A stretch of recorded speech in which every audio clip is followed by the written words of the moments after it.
اگر خدا کا تصور کیا جائے تو ایک آپ کے سامنے مذہبی خدا آتا ہے جو بڑا ایک جذباتی سا ہے، آپ سے کہتا ہے کہ میری عبادت کرو، نذرانے چڑھاؤ، چاہے چاہے اسلام کا خدا ہو یا ہندو کا خدا ہو یا عیسائی کا ہو، تو بڑا ایک جذباتی سا خدا کا تصور نظر آتا ہے۔ پھر اگر آپ فلسفی کے خدا میں جائیں تو وہ ایک منطقی قسم کا خدا نظر آتا ہے جو آپ سے دو ٹوک بات کرتا ہے اور آپ اس کو چیلنج کر سکتے ہیں۔ سوری۔ پھر اس طرح اگر آپ سائنسدانوں میں چلے جائیں، ان کا بھی ایک گاڈ کا ایک کانسیپٹ ہے کہ جی یہ سارے فزیکل لاز ہیں اور فزیکل لاز کے اراؤنڈ جو ہے یہ پوری یونیورس ریوالو ہو رہی ہے۔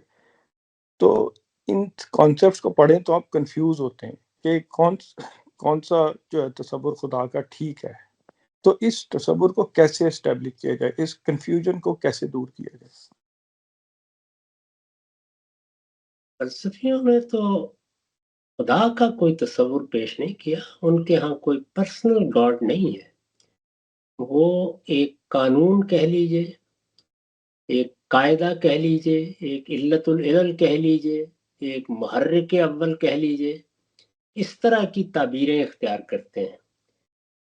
فلسفیوں کے اندر سے تصوف پیدا ہوا ہے، ان کے ہاں بھی ایک ذات بحت ہے، یعنی وہ کوئی شخصیت اس طریقے سے بیان نہیں کرتے۔ بحت کا مطلب بھی ہے خالص، یعنی کوئی صفات کا ذکر نہیں ہے، کوئی آراز کا ذکر نہیں ہے، کوئی اس کے سنن کا ذکر نہیں ہے، وہ ایک خالص ذات ہے۔ تو اس طرح سے تصور انہوں نے بیان کیا ہے۔ وہ پروردگار یا خدا یا رب جو بھی کہنا چاہے کہہ لیں، وہ نہ بولتا ہے، نہ آپ کی دعائیں سنتا ہے، نہ اس سے انسان کا کوئی تعلق ہے۔ وہ ایک فلسفیانہ نوعیت کا تصور ہے جو لوگوں نے قائم کر لیا ہے۔ پیغمبروں نے تو خدا کی طرف سے خدا کا تعارف کرایا ہے، یعنی وہ یہ نہیں کہتے کہ ہم نے غور کر کے اپنی طرف سے ایک خدا بنایا ہے، وہ تو یہ کہتے ہیں کہ اس پروردگار نے ہمارا انتخاب کیا، اس نے اپنی دنیا، وہ دنیا جو لوگوں کی نگاہوں سے پوشیدہ ہے، اس کی ایک جھلک ہمیں دکھائی، اس کے فرشتوں نے ہم سے ملاقات کی، اور پھر اس کی وحی ہم پر آئی ہے، اور یہ ہم اس کا کلام خود اسی کے الفاظ میں آپ کے سامنے پیش کر رہے ہیں۔ تو اس لیے یہ دونوں بالکل الگ الگ راستے ہیں۔ اس میں ایک انسان کے تخیل کی کار فرمائی ہے اور دوسرے میں خدا کی طرف سے خبر یا اطلاع ہے، یہ دونوں یکساں نہیں ہو سکتی۔ اب خبر کو آپ نے قبول کرنا ہے، اس کے دلائل کیا ہیں، کیوں قبول کرے، اس پہ گفتگو ہو سکتی ہے، لیکن ان دونوں کے درمیان کانسیپٹ کا تقابل ہو ہی نہیں سکتا۔ فلسفی ہوں، سائنسدان ہوں یا صوفیہ ہوں، ان کے ہاں خدا کا تصور ان کے اپنے ذہن کا بنایا ہوا ایک تصور ہے، اور وہ یہی بات کہتے ہیں، اس سے مختلف کوئی بات وہ کہتے بھی نہیں ہیں، وہ اس کو ایک منطقی تقاضے کے طور پر پیش کرتے ہیں، اس سے زیادہ کچھ نہیں۔ اب مادیت پرست اس کا بھی انکار کر دیتے ہیں، تو وہاں صورتحال یہ ہے۔ اور اگر آپ بالکل اس کے اندر اتر جائیں تو اس میں خدا اصل میں یہ کائنات ہی ہے۔ چنانچہ میں نے اپنے ایک مضمون میں جو خدا پر ایمان کے زیر عنوان ہے، یہی بتایا بھی ہے کہ ہم جس وقت خلق کو دیکھ کر اس کے خالق کی تلاش میں نکلتے ہیں تو اس میں دو ہی جواب ہیں۔ ایک جواب الہاد کا ہے، وہ جواب یہ ہے کہ اصلاً یہ کائنات ہی ہے جو خودکار طریقے سے اپنے آپ کو چلا بھی رہی ہے، اور یہ ازل سے ہے، ہمیشہ سے ایسے ہی چلی آ رہی ہے۔ اس میں تبدیلیاں ہوتی رہتی ہیں، تغیرات ہوتے رہتے ہیں، لیکن نہ اس کی کوئی ابتدا ہے نہ اس کی کوئی انتہا ہے، وہ اسی طرح اس کو دیکھتے ہیں۔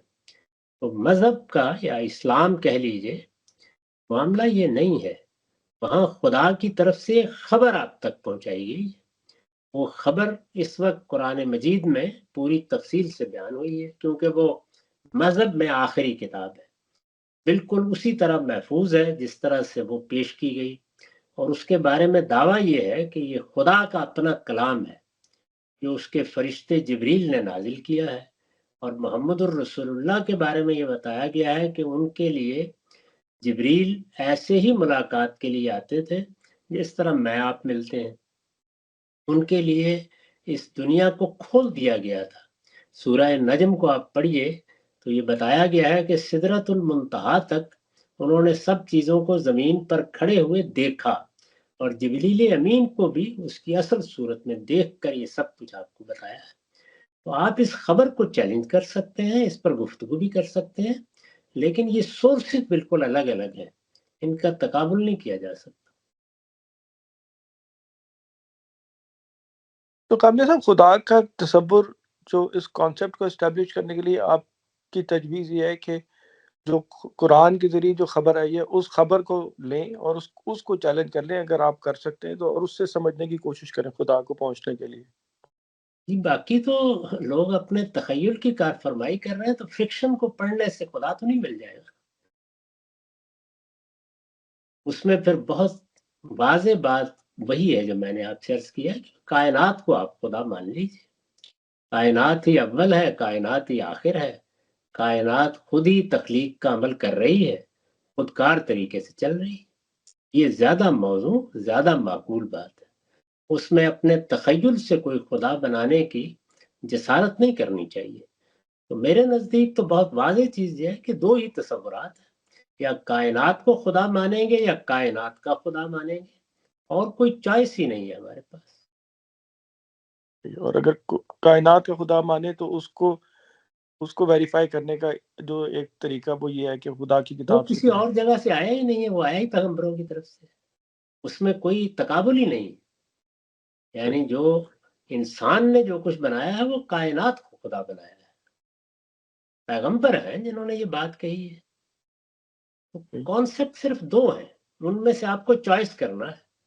آپ الہات کا انتخاب کریں گے تو وہاں خدا کا کیا سوال ہے؟ وہ تو محض تلمین یہ بات کہی جاتی ہے کہ کائنات ہی خدا ہے، پھر اس کو مان لیں۔ اور آپ دیکھیں جو خدا کے بارے میں باتیں کہی جاتی ہیں، وہ ہمیشہ سے ہے، وہ ہمیشہ رہے گا، اس کی کوئی ابتدا نہیں ہے، اس کی کوئی انتہا نہیں ہے، وہ اول ہے، وہ آخر ہے، تو یہ ساری باتیں پھر آپ کائنات کے بارے میں کہیں گے۔